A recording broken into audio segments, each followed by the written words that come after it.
सोचिए कि दुनिया में कोई ऐसी जगह है जिसे हम लोग ग्लोबल ट्रेजर या हॉटस्पॉट कह रहे हैं। मतलब एक बहुत ही अनमोल खजाना। हाँ बिल्कुल। एक ऐसा खजाना जिसे हर कोई बचाना चाहेगा। बिल्कुल।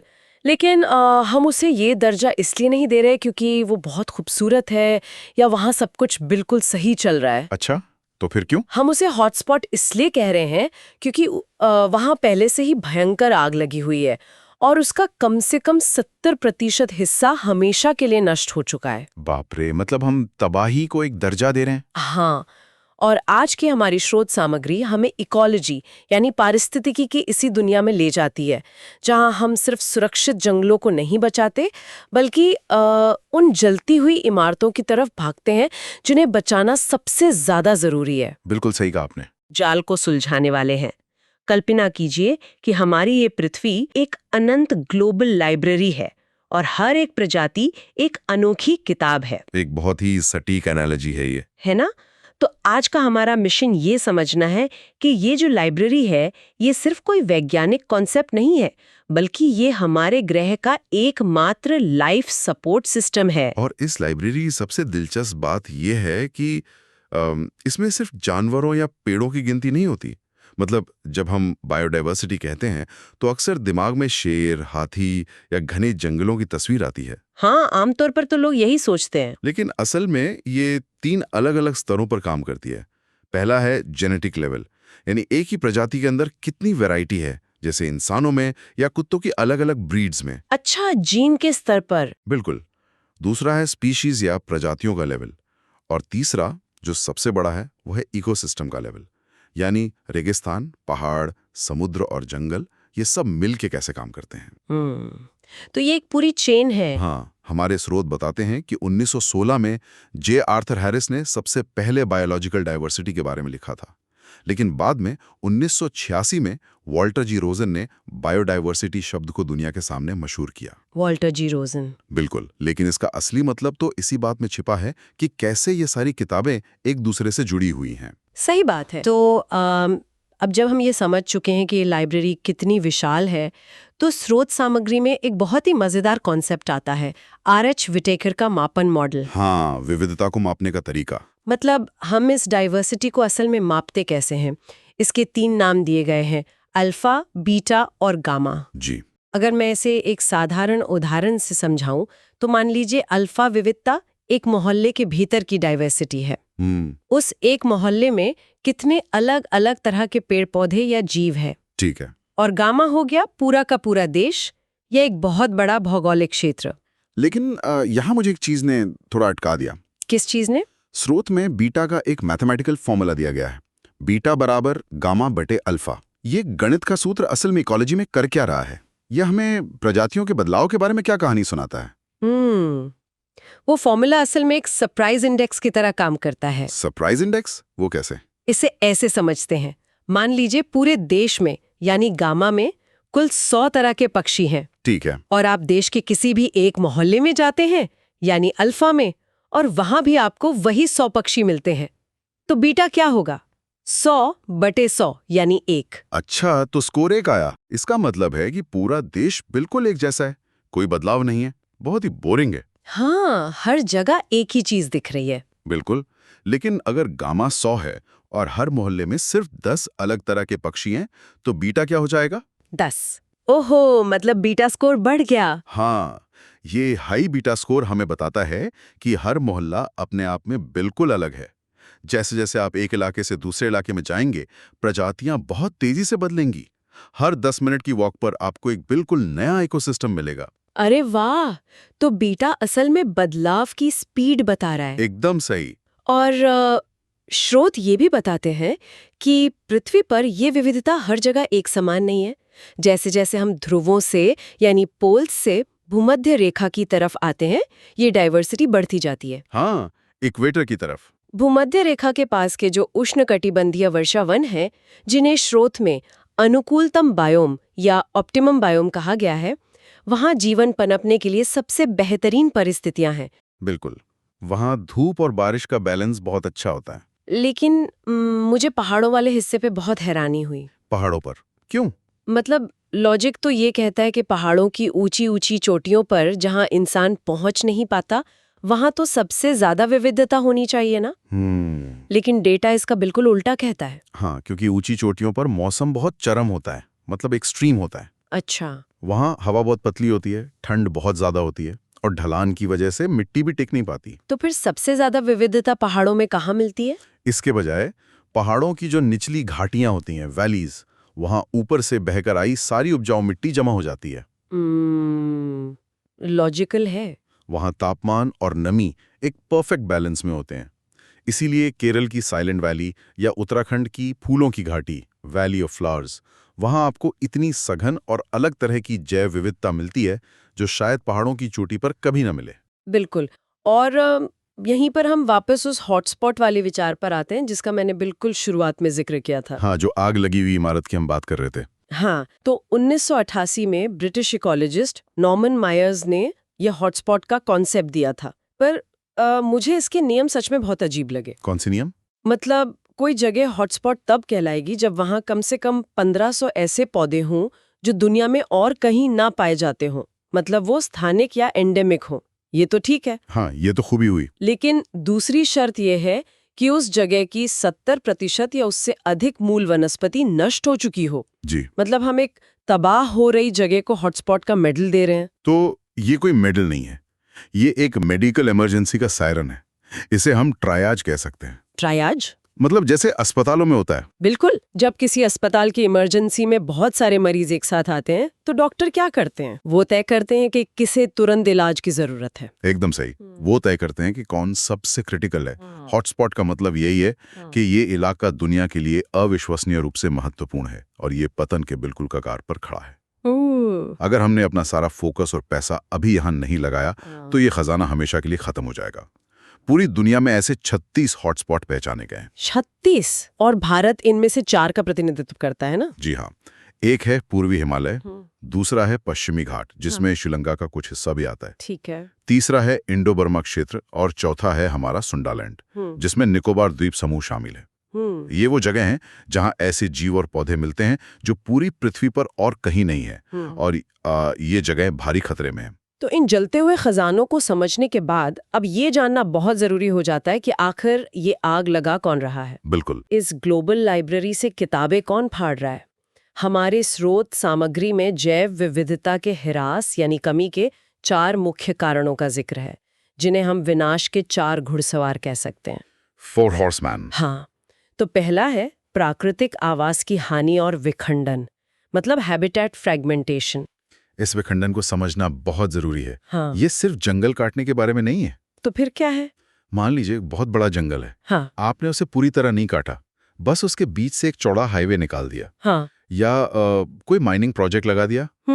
ऐसा तो बहुत होता है। अब वो जंगल 2 हिस्सों में बंट गया। हाँ। जो जानवर पहले पूरे जंगल में घूमते थे वो अब उस हाईवे को पार नहीं कर सकते। क्योंकि पार करेंगे तो गाड़ियों से टकराने का डर है। बिल्कुल।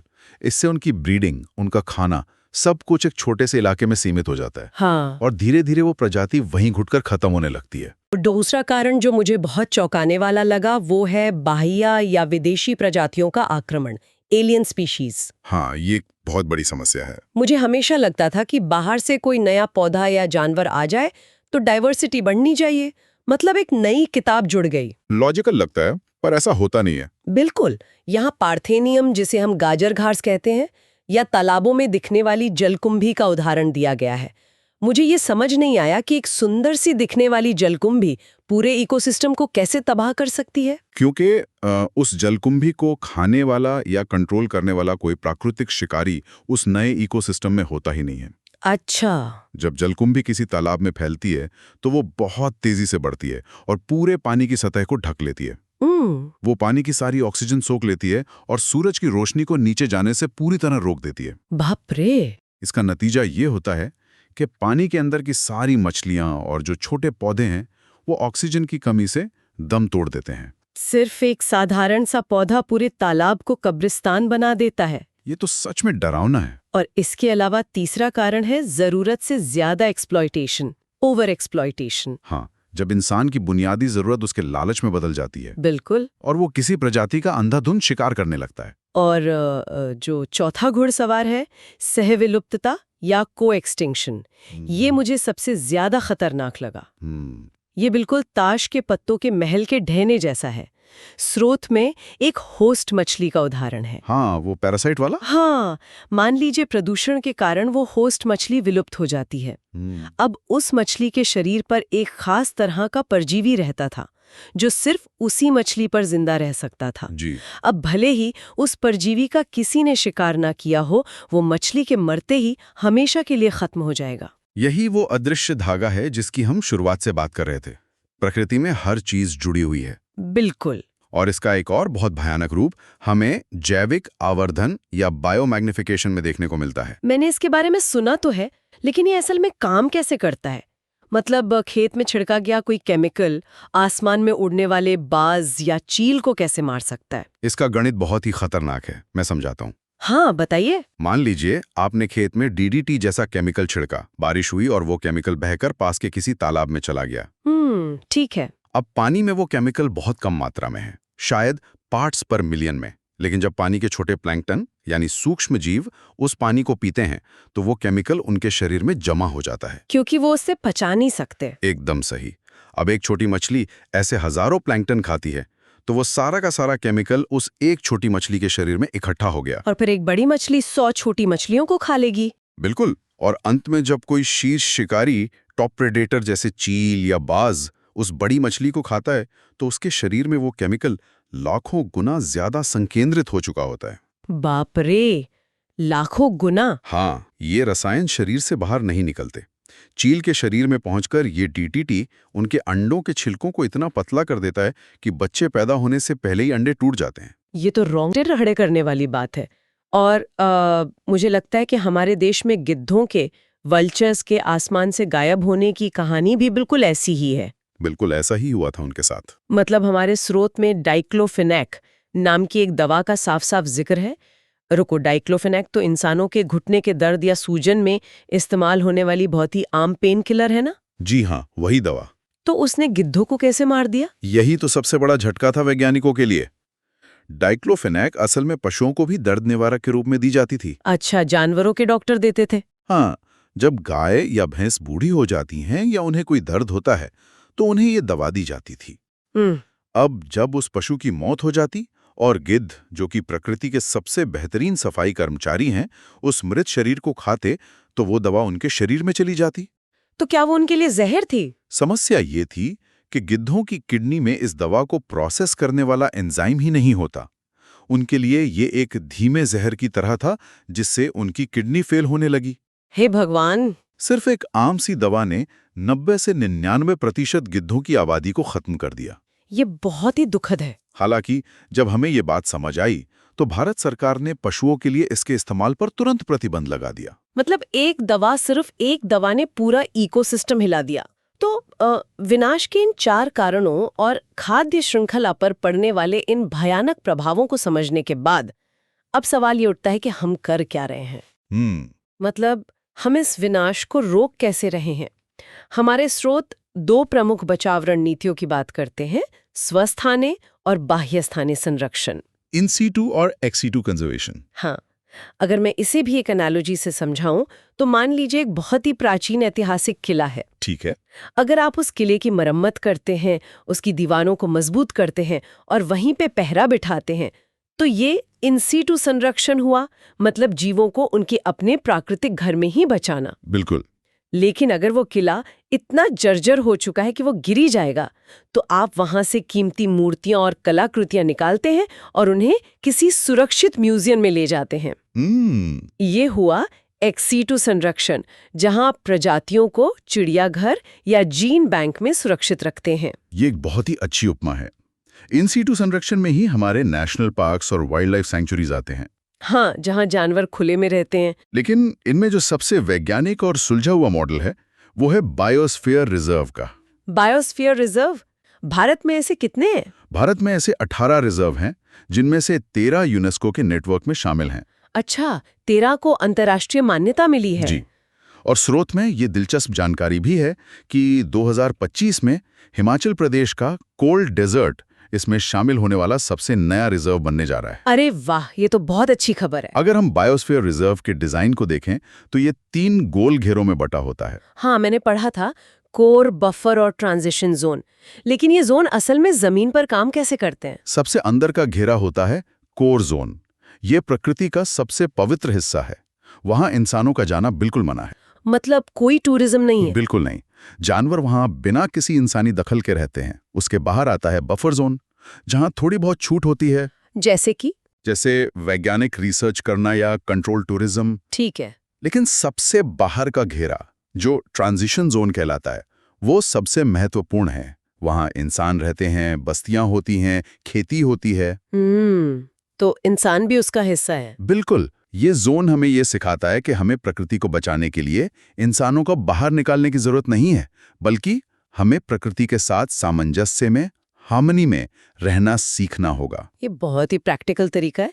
इन रिजर्व्स में कुछ बहुत ही खास प्रजातियां पल रही हैं, जिनका जिक्र स्रोत में है। हाँ, कई खास जानवर हैं। जैसे मन्नार की खाड़ी में पाई जाने वाली समुद्री गाय, जिसे डुगोंग कहते हैं, कच्छ के रन में दौड़ने वाला जंगली गधा, और पश्चिमी घाट का शेर जैसी पूंछ वाला बंदर, लाइन टेल्ड मकाक। लेकिन इन सब में मुझे लद्दाख का एक पौधा सबसे दिलचस्प लगा, सी बकथॉर्न। अरे हाँ, सी बकथॉर्न। मतलब ये तो बस एक कांटेदार झाड़ी है ना, फिर ये इतनी अहम क्यों है कि इसका अलग से नाम लिया गया? क्योंकि सी बकथॉर्न उस पूरे ठंडे रेगिस्तान का इकोसिस्टम अकेले अपने कंधों पर उठाए हुए है। एक झाड़ी? वो कैसे? ये हवा से नाइट्रोजन लेकर मिट्टी में फिक्स करता है, जिससे बंजर मिट्टी उपजाऊ बनती है। इसकी जड़ें पहाड़ों की ढलान को इतनी मजबूती से जकड़ कर रखती हैं कि वहां भूस्खलन यानी लैंडस्लाइड नहीं होता। अरे वाह! और तो और इसके फलों में विटामिन सी की इतनी ज्यादा मात्रा होती है कि कड़कड़ाती ठंड में कई जानवर और पक्षी सिर्फ इसी के सहारे जिंदा रहते हैं। बाप रे! अगर आप वहां से सिर्फ इस एक झाड़ी को हटा दें तो पूरा का पूरा पहाड़ और उसका जीवन ढह जाएगा। मतलब ये कीस्टोन प्रजाति है? बिल्कुल। और ये संरक्षण सिर्फ जमीन तक सीमित नहीं है, समुद्रों के भीतर भी काम चल रहा है। हाँ, महासागरों को बचाना भी उतना ही जरूरी है। स्रोत बताते हैं कि मिशन ब्लू नाम की पहल ने अंडमान और लक्षद्वीप को होप स्पॉट घोषित किया है। ये होप स्पॉट असल में क्या होते हैं? जैसे मूंगे की चट्टानें। हाँ, कोरल रीफ्स, जिन्हें समुद्र का वर्षावन कहा जाता है, या कोई खास समुद्री रास्ते हों। इन्हें वैज्ञानिक तौर पर चुना जाता है ताकि वहां मछली पकड़ने या माइनिंग जैसी गतिविधियों को रोका जा सके, ताकि समुद्र को खुद को हील करने का मौका मिले। एकदम सही। और अंतर्राष्ट्रीय स्तर पर भी कई कोशिशें हो रही हैं। जैसे 1971 का रामसर सम्मेलन अक्सर चर्चा में रहता है। Ramsar convention. जी। स्रोत बताते हैं कि भारत में 98 रामसर साइट्स हो चुकी हैं, जिनमें तमिलनाडु और यूपी सबसे आगे हैं, और क्षेत्रफल में सुंदरबन सबसे बड़ा है। बिल्कुल। लेकिन ये रामसर साइट सिर्फ पानी के गड्ढे नहीं है, ये तो पृथ्वी के स्पंज की तरह काम करते हैं ना? हाँ, ये एक बहुत अच्छी तुलना है। आर्द्र भूमियां या वेटलैंड्स बाढ़ के पानी को सोखते हैं, भूजल को यानी ग्राउंड वाटर को रिचार्ज करते हैं और पानी को फिल्टर भी करते हैं। इसी कन्वेंशन में एक मॉन्ट्रेक्स रिकॉर्ड का भी सिस्टम है। मॉन्ट्रेक्स रिकॉर्ड, ये क्या है? ये उन रामसर साइट्स के लिए एक आईसीयू की तरह है, जो प्रदूषण या इंसानी अतिक्रमण के कारण बहुत ज्यादा खतरे में है। अच्छा, मतलब जो वेटलैंड्स मरने की कगार पर है। हाँ, अगर कोई साइट मॉन्ट्रेक्स रिकॉर्ड में जाती है तो इसका मतलब है कि वहां तुरंत ग्लोबल अटेंशन और एक्शन की जरूरत है। समझ गई। इसके अलावा कुछ भारी भरकम प्रोटोकॉल्स के नाम भी हैं स्रोत में, जैसे कार्टाजेना प्रोटोकॉल और नागोया प्रोटोकॉल। जी। अगर मैं इन्हें सिंपल भाषा में कहूं तो कार्टाजेना इस बात पर नजर रखता है कि जेनेटिकली मॉडिफाइड जीवों के व्यापार से कोई खतरा तो नहीं है। बिल्कुल, जीएम क्रॉप्स या जीवों का सुरक्षित मूवमेंट। और नागोया प्रोटोकॉल ये पक्का करता है कि अगर कोई बड़ी पश्चिमी कंपनी, मान लीजिए भारत के किसी आदिवासी इलाके के पौधे से कोई महंगी दवा बनाती है, तो उसका कुछ प्रॉफिट उन आदिवासियों या उस देश को भी वापस मिले। ये बहुत जरूरी है। हाँ, मतलब ये सिर्फ प्रकृति को बचाने का नहीं, बल्कि इंसाफ का भी मामला है। सही कहा। और साथ ही ट्रैफिक नाम की एक संस्था है जो वन्य जीवों के गैर कानूनी व्यापार पर पुलिस की तरह नजर रखती है। इन सभी प्रयासों को जब हम एक साथ जोड़कर देखते हैं, चाहे वो लद्दाख के उस छोटे से सीबक थॉर्न पौधे को बचाना हो या दुनिया भर में होने वाले ग्लोबल सम्मेलन हो, जैसे 2024 में कोलंबिया के कैली में जो COP16 हुआ था। बिल्कुल, और 2025 में रोम में हुए इसके सत्र, तो जब हम ये सब देखते हैं तो एक बड़ी तस्वीर सामने आती है। ये सारे काम अलग अलग नहीं चल रहे हैं, दुनिया के हर कोने में वैज्ञानिक, आदिवासी और नीति निर्माता उसी एक अदृश्य धागे को पकड़कर रखने की कोशिश कर रहे हैं जो हमारे इकोसिस्टम को चला रहा है। बिल्कुल। और हमने ये चर्चा इसी विचार के साथ शुरू की थी कि पृथ्वी एक विशाल लाइब्रेरी है जहां हर प्रजाति एक किताब है। आज हमने उस लाइब्रेरी के अलग-अलग सेक्शन देखे। हाँ, बहुत गहराई से देखा हमने। एक छोटे स्विमिंग पूल की कल्पना करना ना काफी आसान है। मतलब लगभग 8,000 लीटर पानी। हाँ, एक अच्छा खासा अमाउंट है ये। बिल्कुल। अब जरा ये सोचा जाए कि इतना सारा पानी सिर्फ एक टपकते हुए नल से, जिसमें से हर सेकंड बस एक छोटी सी बूंद गिर रही हो, महज 1 साल के भीतर बर्बाद हो सकता है। ये तो सच में चौंकाने वाला आंकड़ा है ना? और अक्सर होता क्या है कि जब हम प्राकृतिक संसाधनों की बात करते हैं तो दिमाग में सीधे हरे भरे जंगल या जंगली जीव आते हैं। मतलब वो चीजें जो जैविक हैं, जो जीवित हैं। हाँ, ये बहुत ही आम धारणा है। लेकिन आज की इस गहन चर्चा में हम उस विषय को डिकोड करने वाले हैं जो तकनीकी रूप से तो एक अजैविक यानी नॉन लिविंग संसाधन है, लेकिन असल में पूरी दुनिया की जीवन रेखा है। बिल्कुल, एक ऐसा अजैविक संसाधन जिसके बिना पृथ्वी पर किसी भी जैविक चीज का कोई वजूद ही नहीं है। हम बात कर रहे हैं जल की। एकदम सही। और आज का हमारा मिशन बहुत स्पष्ट है। हमारे पास विश्व जल दिवस के वैश्विक सम्मेलनों के भारी भरकम डेटा से लेकर रेगिस्तान के छोटे पौधों की हैरान करने वाली इंजीनियरिंग है। हाँ, और गंगा नदी की गहराइयों में रहने वाली डॉल्फिन के संघर्ष तक के तथ्य भी मौजूद हैं। बिल्कुल। तो हम इस पूरी जानकारी को एक ऐसी दिलचस्प कहानी में पिरोने वाले हैं जो बिना किसी इंफॉर्मेशन ओवरलोड के कुछ ऐसे चौंकाने वाले आहा मोमेंट्स सामने लाएगी जो सचमुच सोचने पर मजबूर कर देंगे। ये बहुत दिलचस्प होने वाला है। तो ठीक है, आइए इसे थोड़ा विस्तार से समझते हैं। शुरुआत करते हैं बिल्कुल ऊपरी स्तर से, अंतर्राष्ट्रीय मंचों से। तथ्य बताते हैं कि पूरी दुनिया ने पहली बार जल संरक्षण को एक वैश्विक प्राथमिकता के रूप में 1992 में पहचाना था। हाँ, ये वो समय था जब 1992 में रियो डी जनेरियो में संयुक्त राष्ट्र का पर्यावरण और विकास सम्मेलन हुआ था। अच्छा, वही रियो समिट? बिल्कुल, उसी की अनुशंसा पर संयुक्त राष्ट्र महासभा ने एक ऐतिहासिक प्रस्ताव पारित किया था और 22 मार्च को विश्व जल दिवस घोषित कर दिया। और इसका पहला आयोजन फिर कब हुआ? इसके ठीक 1 साल बाद, मतलब 1993 में पहला विश्व जल दिवस मनाया गया था। सही। और इन प्रयासों को एक दिशा देने के लिए ही 2003 में यूएन वाटर की स्थापना की गई, जो जल और स्वच्छता पर संयुक्त राष्ट्र का एक समन्वय तंत्र है। बिल्कुल सही। अब हाल के डेटा को देखते हुए जो बात सबसे रोचक लगती है ना, वो है आने वाले वर्षों के लिए इनकी तय की गई थीम। 2025 के लिए इनकी थीम है हिमनद संरक्षण यानी ग्लेशियर को बचाना, और 2026 के लिए है जल और जेंडर। ये जो थीम्स है ना, ये सिर्फ सम्मेलनों में बोलने के लिए बनाए गए खोखले नारे नहीं हैं। ये बहुत स्पष्ट रूप से इंगित करते हैं कि भविष्य का जल संकट किस दिशा में जा रहा है। वो कैसे? बड़े प्राकृतिक भंडार हैं जो जलवायु परिवर्तन के कारण बहुत तेजी से पिघल रहे हैं। और जहां तक जेंडर की बात है, हाँ, वो थोड़ा अलग लगता है सुनने में। बिल्कुल। तो ये एक कड़वी सच्चाई है कि दुनिया के कई विकासशील हिस्सों में आज भी साफ पानी मीलों दूर से ढोकर लाने की पूरी शारीरिक और मानसिक जिम्मेदारी केवल महिलाओं पर ही होती है। ये तो है। तो जल संकट सीधे तौर पर एक सामाजिक संकट भी है। ये एक बहुत ही गंभीर पहलू है। लेकिन बड़े अंतर्राष्ट्रीय सम्मेलनों की घोषणाएं अपनी जगह है। जो आंकड़े सबसे ज्यादा चौंकाते हैं ना, वे उन चीजों से जुड़े हैं जो हमारे घरों के अंदर होती हैं। आप उसी 8,000 लीटर वाले तथ्य की बात कर रही हैं। बिल्कुल। एक ऐसा नल या वाल्व जिससे प्रति सेकंड सिर्फ 1 बूंद पानी टपक रहा है, वो 1 साल में 8,000 लीटर पानी बहा देता है। इस अनदेखी बूंद की कीमत बहुत बड़ी है। सच में। लेकिन राहत की बात यह है कि इसका एक दिलचस्प समाधान भी है।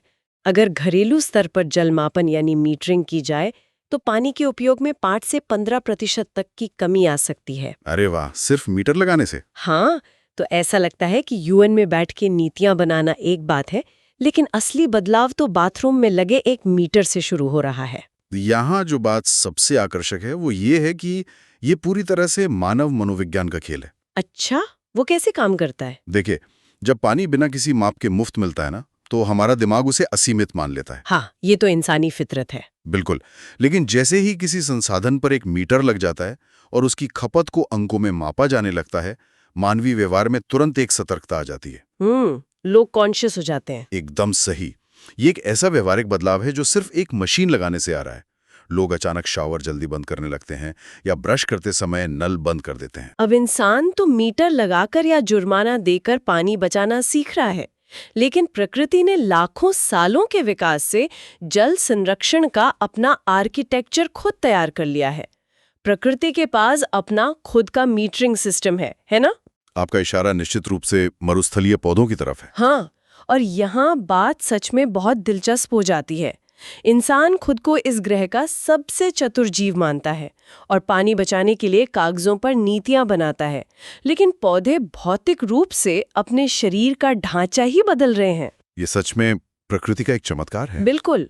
शुष्क स्थलीय या मरुस्थलीय पौधों में वाष्पोत्सर्जन यानी ट्रांसपिरेशन को रोकने के लिए जो अनुकूलन होते हैं, वे किसी मास्टर क्लास से कम नहीं है। वे अपनी पत्तियों को पूरी तरह से कांटों में बदल देते हैं। प्रकृति का विज्ञान बहुत ही क्रूर और सटीक होता है।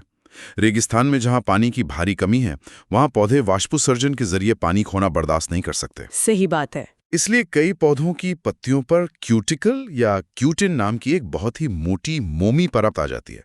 ये वैक्स की लेयर पानी को वाष्प बनकर उड़ने से रोकती है। लेकिन जो सबसे ज्यादा हैरान करता है ना, वो है पत्तियों के रंध्र या स्टोमाटा का सिस्टम।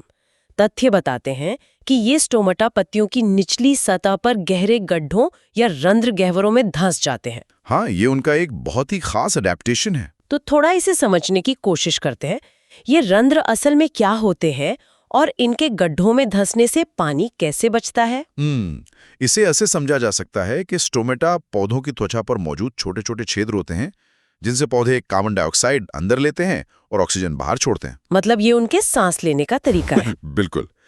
लेकिन जब ये छिद्र खुलते हैं तो अंदर की नमी भी बाहर भागती है और रेगिस्तान की तेज और सूखी हवा इस नमी को तुरंत सोख लेती है। अच्छा, तो फिर वो क्या करते हैं? इसीलिए रेगिस्तानी पौधे इन छिद्रों को पत्ती की सतह से हटाकर गहरे गड्ढों के अंदर छिपा लेते हैं।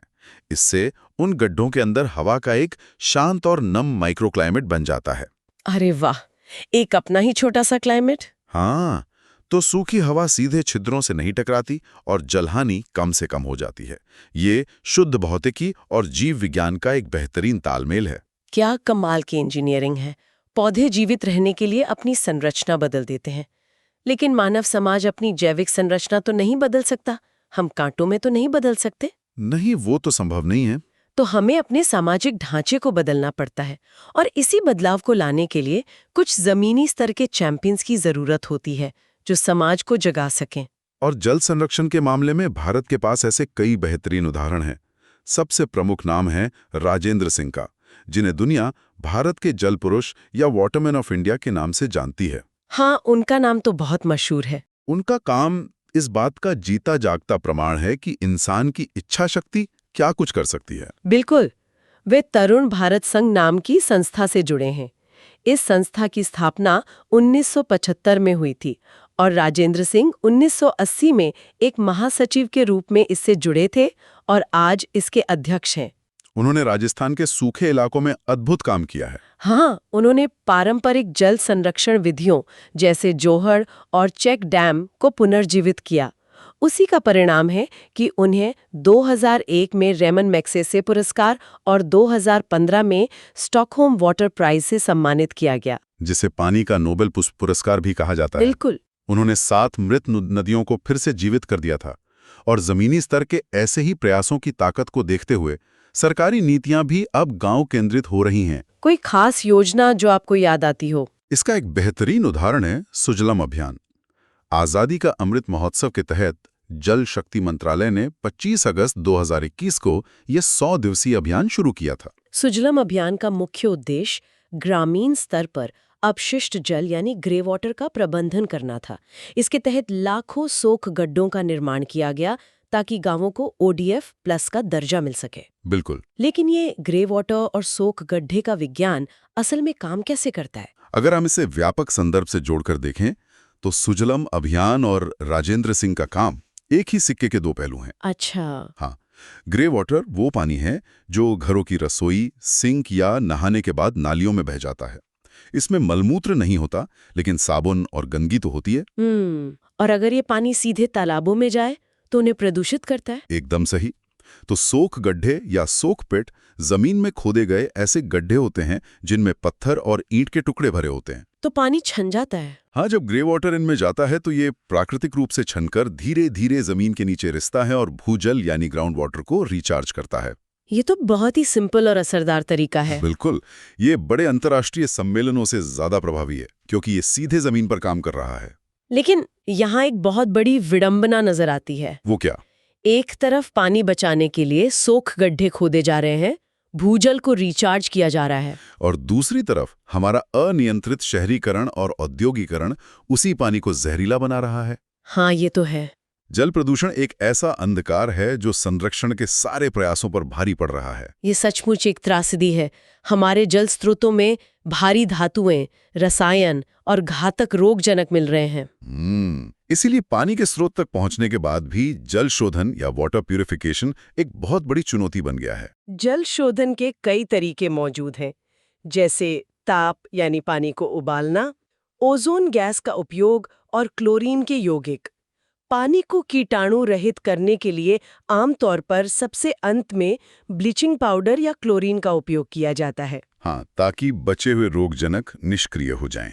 इसके अलावा एक बहुत ही आधुनिक तरीका है पराबैंगनी विकिरण यानी यूवी किरणों का उपयोग।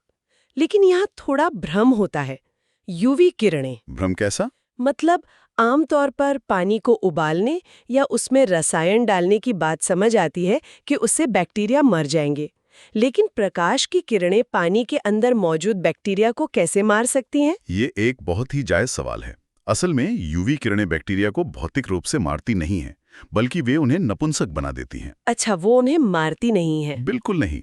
जब पानी को यूवी प्रकाश के नीचे से गुजारा जाता है तो ये उच्च तीव्रता वाली रोशनी बैक्टीरिया और वायरस के डीएनए को भेद देती है और उनके जेनेटिक कोड को नष्ट कर देती है। अरे वाह! इसके बाद वे रोगजनक अपनी संख्या नहीं बढ़ा सकते, और अगर वे प्रजनन नहीं कर सकते तो वे कोई बीमारी भी नहीं फैला सकते।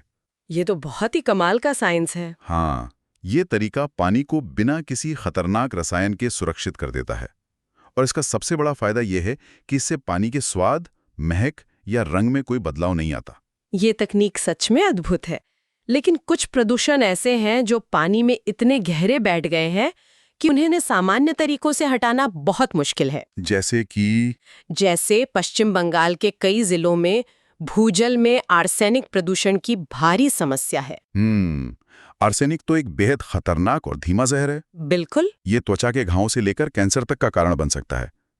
पश्चिम बंगाल में ये समस्या प्राकृतिक भूगर्भीय संरचनाओं के साथ साथ अत्यधिक भूजल दोहन जैसे मानव निर्मित कारणों से बहुत विकराल हो चुकी है। मतलब हमने खुद ही समस्या को बढ़ाया है। हाँ, जमीन के नीचे पानी कम होने से आर्सेनिक पानी में घुलने लगता है। इसीलिए कोलकाता शहर ने एक बहुत ही व्यवहारिक कदम उठाया है। वहां पानी की आपूर्ति के लिए भूजल का नहीं बल्कि उपचारित हुगली के सतही जल का उपयोग किया जाता है। इन गंभीर समस्याओं को रोकने के लिए कई कानून भी वजूद में आए हैं, जैसे 1974 का जल प्रदूषण निवारण तथा नियंत्रण अधिनियम, जिसमें समय समय पर यहाँ तक कि 2024 में भी संशोधन हुए हैं। हाँ, कानून तो बहुत बने। एक और दिलचस्प कानून था जल उपकर अधिनियम यानी वाटर सेस एक्ट, जो 1977 में बना और 1978 से लागू हुआ। इसका मकसद था कि उद्योग और स्थानीय प्राधिकरण जितना पानी इस्तेमाल करेंगे उस पर टैक्स लगाकर राज्य और केंद्रीय प्रदूषण नियंत्रण बोर्डों के लिए संसाधन जुटाए जाएं। लेकिन वो अब लागू नहीं है ना? सही कहा। 2017 में जीएसटी आने के बाद इसे निरस्त कर दिया गया। देखिए, ये कानून रसायनों और औद्योगिक कचरे से निपटने के लिए बनाए गए थे, लेकिन प्रदूषण सिर्फ पानी में कुछ मिलाने से ही नहीं होता, बल्कि नदी से कुछ निकालने से भी होता है। अब बालू खनन की बात कर रहे हैं। बिल्कुल। यहाँ सबसे बड़ा भौतिक प्रदूषण है नदी बालू खनन यानी सैंड माइनिंग। बालू खनन नदियों के लिए किसी दुस्वप्न से कम नहीं है। अगर हम नदी को एक जीवित शरीर मान लेना तो उसकी तलहटी में मौजूद ये रेत असल में नदी के लिवर की तरह काम करती है। लिवर? वो कैसे? जिस तरह लिवर शरीर की अशुद्धियों को छानकर बाहर करता है, उसी तरह ये रेत नदी के पानी को प्राकृतिक रूप से फिल्टर करती है। अरे वाह, ये उपमा बिल्कुल सटीक है।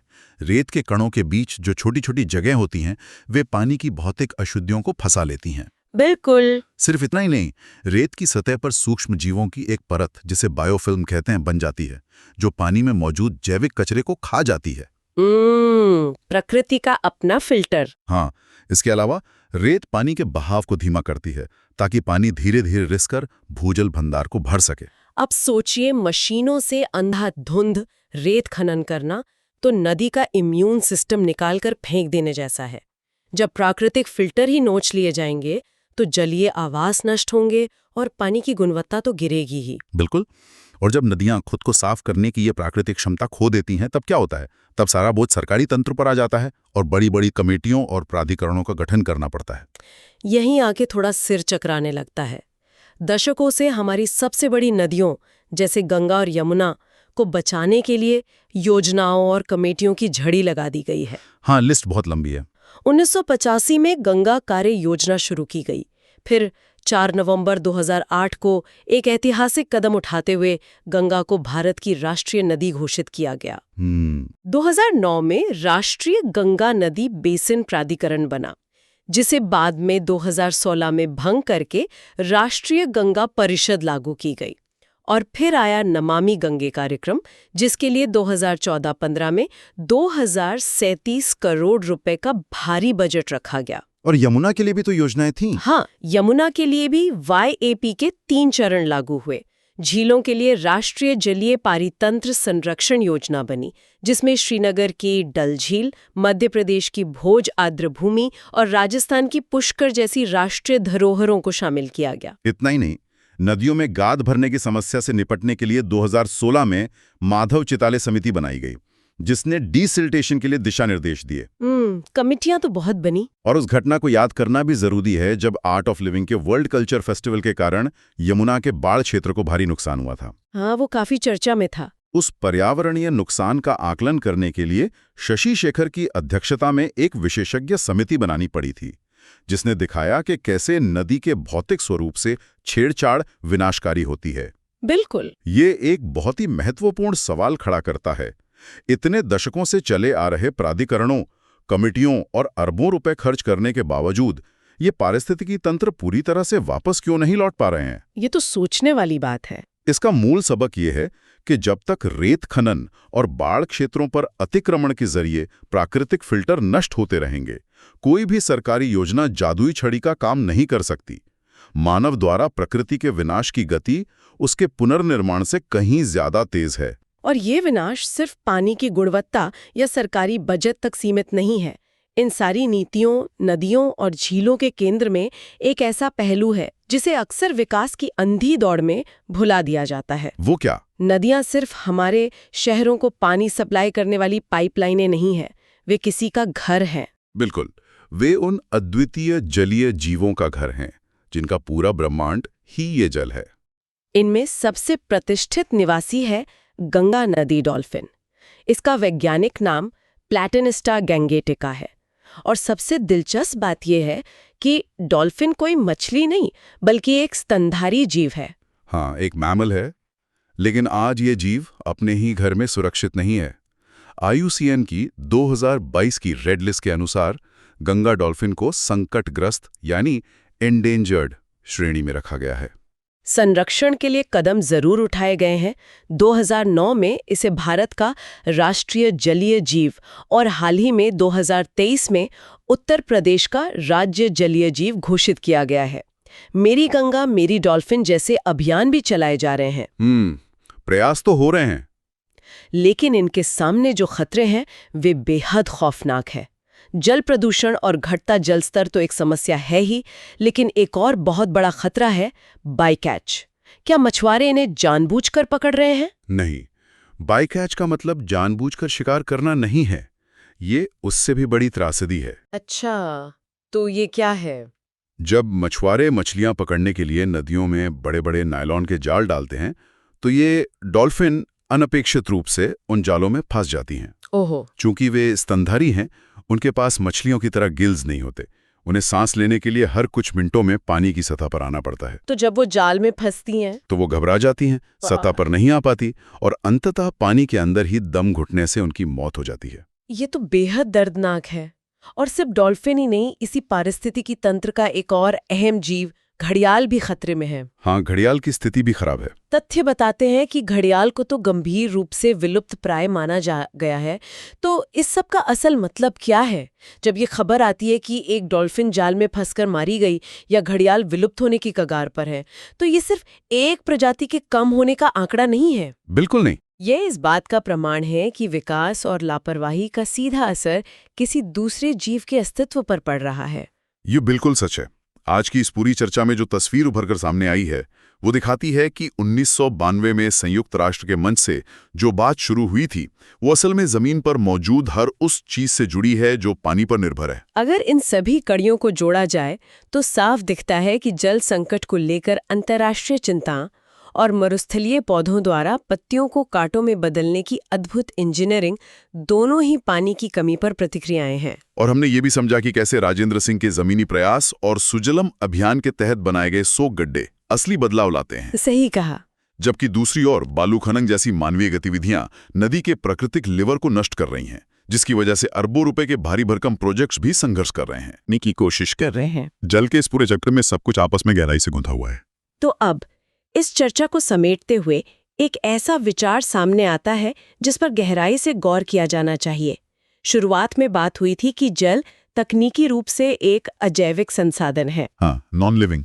लेकिन अगर ध्यान दिया जाए तो पृथ्वी पर मौजूद हर जीवित चीज, चाहे वो चिलचिलाती धूप में खड़ा कोई कैक्टस हो, नदी की गहराइयों में फंसी एक लुप्तप्राय डॉल्फिन हो या इंसान का अपना वजूद हो, पूरी तरह से इसी एक अजैविक तत्व से परिभाषित होती है। बिल्कुल। जल के बिना जीवन का ना तो कोई आकार है, न ही कोई भविष्य। इसलिए जब भी कोई टपकता हुआ नल बंद किया जाता है तो ये सवाल उठना लाजमी है कि क्या वहां सिर्फ कुछ लीटर पानी बचाया जा रहा है या इस ग्रह की सबसे प्राचीन और विशाल जीवन रक्षा प्रणाली में एक सीधा योगदान दिया जा रहा है। ये सच में सोचने वाली बात है। इसी विचार के साथ जल संसाधनों पर आधारित आज की इस डीप डाइव को यहीं समाप्त किया जाता है। ज्ञान की इस यात्रा में साथ बने रहने के लिए धन्यवाद। अगली बार फिर एक नए विषय और नई गहराइयों के साथ मुलाकात होगी।